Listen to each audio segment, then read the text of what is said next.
Hi, my name is Beth Bodenhammer, and this is my case study for EDL 853, when a student's rights are wronged. So in section 1, we take a closer look at the problem, and we look at the data to make an analysis of the situation. What do I know? I know that I'm the principal of Dover High School. Hi, my name is Beth Bodenhammer, and this is my case study for EDL 853, when a student's rights are wronged. In section 1, we take a look at the problem identification and data analysis. What do we know? I know that I'm the principal of Nottingham High School. It is the only high school in Dover with 3,200 students. It has excellent programs, a supportive community, and a successful football team. Our superintendent is Dr. Harvey, and he is very supportive and has great relationships with the community. Our building is older, built in the 1950s, and most of it has been renovated to be up to code, but 1/4 of our building is still in its original state.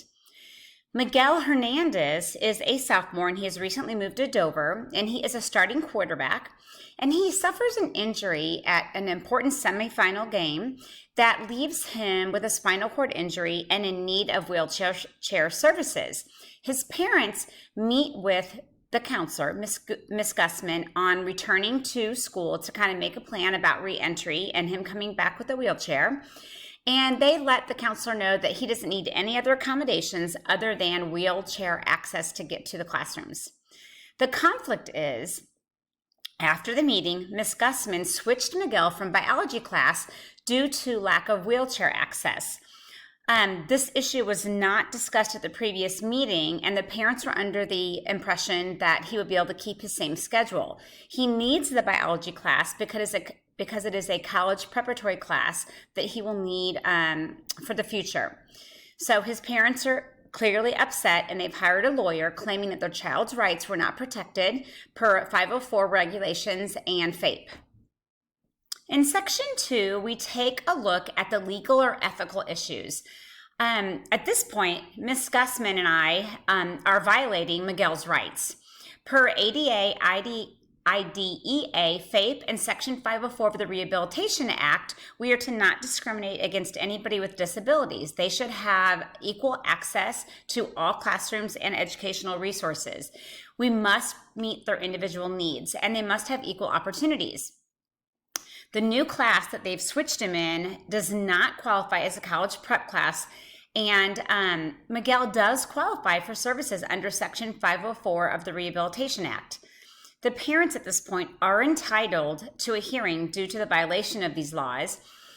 And in looking at liability as far as injury goes, the school and the player that injured Miguel are probably not liable due to sovereign immunity, and the fact that when you play a sport at the high school level, most sports have you, especially football, that's kind of a high-risk sport, it has you sign a consent or a waiver that you are aware of these risks. So let's take a look at the synthesis, or kind of look deeper at our problem and what we know. So Miguel is a student at Nottingham High School. He can no longer access his biology class because the classroom is in a part of the building that does not have wheelchair access. What I would have done prior to meeting with the parents or having Ms. Gussman meet with the parents is take a look at, do we need to have a 504 implemented to make sure that his needs are met, and make sure that upon his arrival, he has access to all of his classes and resources. This is creating a potential liability for the school because we are not supporting his individual needs per the laws that we have listed on the previous slide. In section 4, we take a deeper look at the facts. So who is involved? So the stakeholders involved are Ms. Gussman, myself, Miguel, Mr. and Mrs. Hernandez, and their attorney that they have hired, Howard Carey. Where has this all taken place? It has taken place at Nottingham High School in Dover. We know that it's the only high school in town. All 6 elementary schools feed into the 2 middle schools, and those 2 middle schools feed into the 1 high school. So what is happening here? We have our school, facing liability. The students' rights were not protected Prior accommodations should have been made upon Miguel's return to school, and better communication should have been had between the counselor, the principal, and the parents to make sure that we are adhering to all state, federal, and district laws and regulations. So let's prioritize our information. Above all, we need to make sure that we are promoting the academic success of every student. This situation could damage the school's reputation and our relationship with the community. Our school could face legal liability, and so could Ms. Gussman and myself, because as the administrator, I am in charge of making sure that our staff members all adhere to student rights. The principal and counselor at this point need to inform the superintendent and district members for guidance and support. We need to evaluate current accessibility of the building and find some solutions.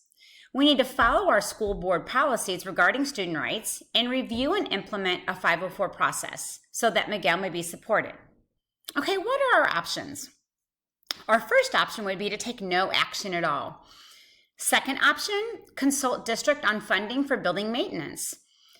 Third option, meet with special education team to implement a 504 plan. Fourth option, report Ms. Gussman and take no personal responsibility. Option 5, meet with Ms. Gussman, the parents, and the special education team to implement a 504 plan and find alternative solutions in the meantime. Talk with staff to see if switching classrooms is potentially an option. So let's evaluate our options. Option 1 was no action. The pros to this is that it's an easy way out. The cons are that it's irresponsible. It could damage relationships. We would still face liability. It could damage our reputation of our school and mine as an administrator. And it doesn't solve the future issues or support our students. Option 2, consult district on funding for building maintenance. The pros are if we did this and we could get the funding, we could bring the building up to code. It also would help to prevent future issues with accessibility. The cons are, in the previous case study, it says that there was no funding. It would be no immediate solution to our current situation, and even if we got the funding, bringing the building up to code would be a timely process. Option 3, meet with a special education team to implement a 504 plan. The pros are that this is going to support individual student needs. It also helps us to support future accommodations for our students. The plan can be adapted as we move along, and when we work with the 504 plan, we are communicating with the parents. The cons are there's no immediate solution to the accessibility of the classroom, and it doesn't prevent future problems as far as other disabled students being able to access classrooms or students with disabilities. Option 5 would be to meet with Ms. Gussman, the parents, and the special education team to implement a 504 plan and find an alternate solution in the meantime. Talk with staff to see if switching classrooms might be an option. The pros to this is that communication is key. It supports our teachers and offers solutions.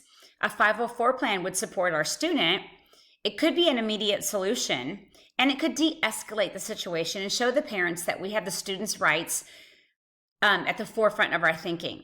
The cons are it could potentially upset some teachers who have to move. It is timely. It takes a lot of time to set up classrooms, and we would need to make sure that there are resources in the appropriate classrooms to support the curriculum.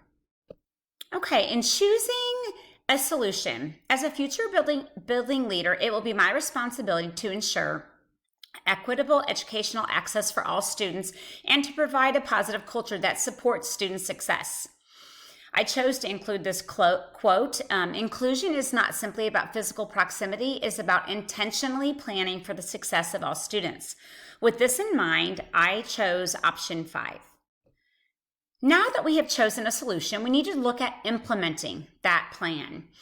As a future building leader, it will be my responsibility to ensure equitable educational access for all students and to provide a positive culture that supports student success.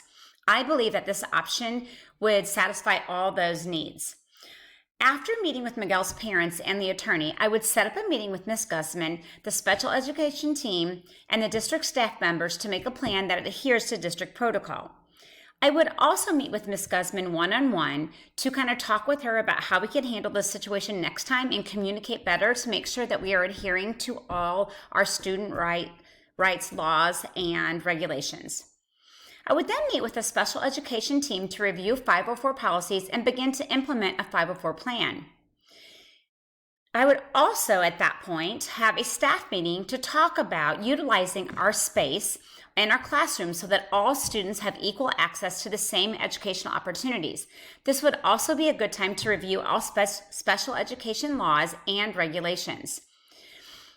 We would also need to make sure that we are documenting all data, conversations, and any other important information regarding the situation.